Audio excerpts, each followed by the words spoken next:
Bonjour, bienvenue au journal de la foire des châteaux. Eric, bienvenue chez nous. Enchanté, bonjour. Je suis vraiment très content de t'avoir. Ça a été difficile, tu es très occupé avec tes arts. Et, voilà. nos clients surtout, nos clients. Alors, je voudrais que d'autres publics puissent connaître déjà ton parcours et comment tu es arrivé à la foire des châteaux. Alors mon parcours, il est un peu simple et à la fois compliqué d'ailleurs. Mes parents étaient dans la profession. Donc, étant tombé dans la marmite, étant petit, il était pour moi relativement simple d'être en liaison avec ce métier. Et puis petit à petit, après des études de médecine, je me suis aperçu que j'avais envie de faire ce métier.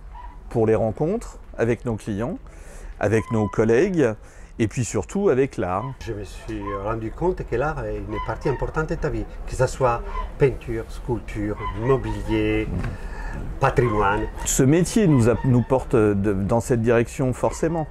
On est obligé de s'intéresser à énormément de choses et au fil des découvertes, des meubles, des objets, eh bien, suivant nos envies, nos passions, on se laisse porter.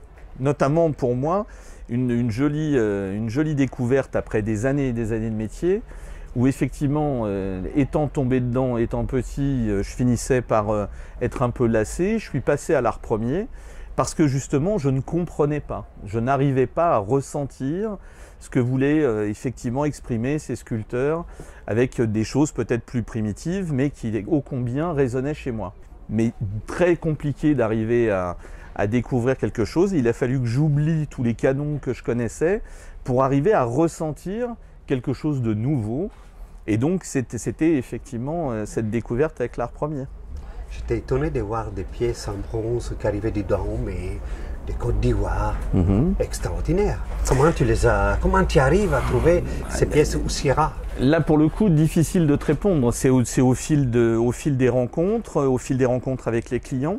Moi, en fait, j'ai mis le pied à l'étrier, si on peut dire, par un collectionneur qui voulait me vendre un trophée de chasse. Et c'était un trophée de buffle. Et son grand-père faisait des expéditions pour les musées nationaux et avait toute une collection de pièces de ce type. Et c'est comme ça que j'ai commencé à m'y intéresser. Parce qu'en fait, ce monsieur, tout comme un brocanteur ou un antiquaire, eh ben, il a commencé par regarder une très jolie gravure afghane, une selle de Méhari ou d'autres articles de ce type. Et de la même façon, aujourd'hui, je vais être interpellé par un objet qui me parle ou qui me fait vibrer, et donc je vais essayer de comprendre. Mais plus j'essaie de comprendre, et moins j'arrive à percevoir l'objet. Là, il y a aussi une belle découverte personnelle, c'est que plus j'essaie de comprendre et moins je comprends, et plus je lâche prise, et plus d'un seul coup l'objet me parle. Mais comment tu arrives justement à communiquer avec un objet? Les objets sont muets? Non. Pour moi, non. Moi, je regarde la courbe d'une commode et la courbe de la commode me parle. Ah, c'est génial. Et comment t'es arrivé à Chatou? Alors, comme je te l'ai dit, mes parents faisaient la foire de Chatou dans les années 73-74. Et étant petit, je venais déjà à la foire de Chatou. Puis petit à petit, je disais à mes parents, mais pourquoi vous ne mettez pas une table comme ça? Pourquoi est-ce que vous faites? Je me suis intéressé à ce métier. Et petit à petit, on est revenu systématiquement sur cette exposition que moi j'ai toujours considérée comme une sorte de récréation. Récréation parce qu'il y a une ambiance, c'est une foire où il y a effectivement une sorte de folklore, le mot est peut-être pas juste, mais en tout cas il y a une ambiance. On n'est plus décontracté avec nos clients. Il y a un accès plus direct, on vient présenter notre marchandise et les clients nous suivent depuis des années et des années. Et donc c'est pour moi vraiment un moment, une sorte de parenthèse dans l'année. Tu sais, j'ai presque envie d'aller découvrir ton stand et le faire découvrir. Mais avec grand plaisir, avec plaisir. Allez.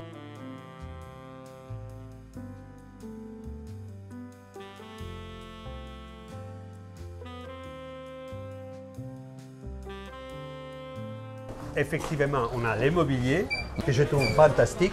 C'est gentil. Et après, on peut trouver ça aussi chez toi, donc dans ta société. Absolument. Alors en fait, oui, surtout que c'est pour nous une jolie histoire et dont on est fiers. Donc on a pris la succession, mon frère et moi, de nos parents. Et puis on a monté effectivement un magasin de 400 mètres carrés à Clamart qui s'appelle l'Espace des particuliers, où on accueillait toutes sortes d'articles, et notamment des collègues de mes parents qui étaient au puce de la Porte de Vanves, qui nous déposaient leurs articles sur un magasin qui effectivement était peut-être plus présentable pour une certaine qualité de marchandises.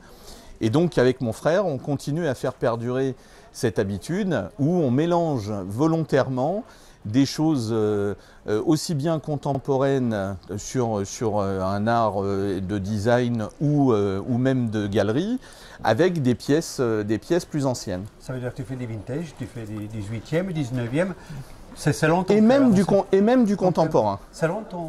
Voilà, selon notre humeur. Plaisir. On veut montrer aux gens que le meuble ancien peut être transcendé dans une décoration moderne et vice-versa. On veut s'appuyer sur des canons classiques du mobilier, tout en montrant que dans une déco moderne, réchauffer l'atmosphère avec une pièce ancienne, pour moi, ça devient essentiel aujourd'hui. Et du coup, le patrimoine revit dans tous les sens. C'est exactement ça. Et puis aussi, il faut dire ce qui est, pour attirer une clientèle plus jeune, qui n'a pas forcément la culture de l'ancien. Donc pour les attirer, il faut présenter une marchandise qui les attire, et donc effectivement de l'art contemporain, et pour leur montrer ensuite la qualité de l'ancien. Parce que pour moi, on s'est toujours appuyé sur des principes plus anciens pour créer aujourd'hui. Et donc quand effectivement tu as cette liaison, la clientèle y est sensible, et les jeunes également, qui pourtant se sont un peu mis en retrait par rapport à l'Antiquité, se réintéressent quand on explique qu'il fallait un bois bicentenaire pour faire un ramage sur un bois de plaquage. Là, d'un seul coup, ils se disent « Ah bon, mais expliquez-nous » Et comme effectivement on arrive à transmettre, parce que c'est aussi le rôle de notre métier, transmettre notre savoir, là ils sont fascinés et on peut les ramener effectivement à insérer des pièces plus anciennes dans des décorations plus modernes. Et tu les fais cohabiter. Absolument. Parfait. Et donc moi je me balade un petit peu. Hein, je t'en prie, je t'en prie. On dirait presque des pointillés. T'es loin? Mais tout à fait, tout à fait. C'est un artiste que j'aime beaucoup qui s'appelle Margueret, dont on a un ouvrage qui vient d'être publié. Et c'est une très jolie peinture d'un lieu célèbre puisque Monet l'a peint et d'autres grands artistes. Et là, c'est Margueret. Donc un tableau très frais, je trouve, et toujours très agréable à regarder. On a le catalogue ici. Oui. Sur l'artiste. C'est un contemporain, lui. Absolument, enfin il est décédé depuis, mais oui, pour le coup, il est une belle pièce. Et après, bon, tu fais partager justement des pures pièces. Voilà. C'est de la bijouterie pour moi, ce n'est pas, c'est pas plus, non? Mais tu as raison, on parle d'orfèvrerie, et pour le coup, tout ce qui est art de la table et autres est toujours quelque chose qui va réchauffer l'atmosphère, ce que je te disais tout à l'heure. Oui, oui, oui. Donc là, un meuble 18e en bois peint, tu peux avoir effectivement donc cette nouvelle passion pour moi qu'est l'art premier, où tu vas retrouver des masques aussi bien de Côte d'Ivoire que du Nigeria ou autre. Ouais. Et là encore une fois, une liaison entre effectivement l'art premier et un art qu'on va qualifier de plus sophistiqué, pour le mobilier ou pour... on peut regarder cette cantonnière qui est amusante, oui. Hein, qui était un ancien devant de lit à baldaquin. Et là, c'est sûr qu'on est sur quelque chose qui est plus sophistiqué. Bon, ça a été un grand plaisir de te rencontrer. Partagez. Je pense qu'on va dire au revoir à nos téléspectateurs. À bientôt. Partagez ces vidéos. Abonnez-vous parce que nous, à la Foire du Château, on en a besoin. Et ciao. Et nous aussi, on en a besoin. Ben oui, allez, ciao, ciao. Au revoir.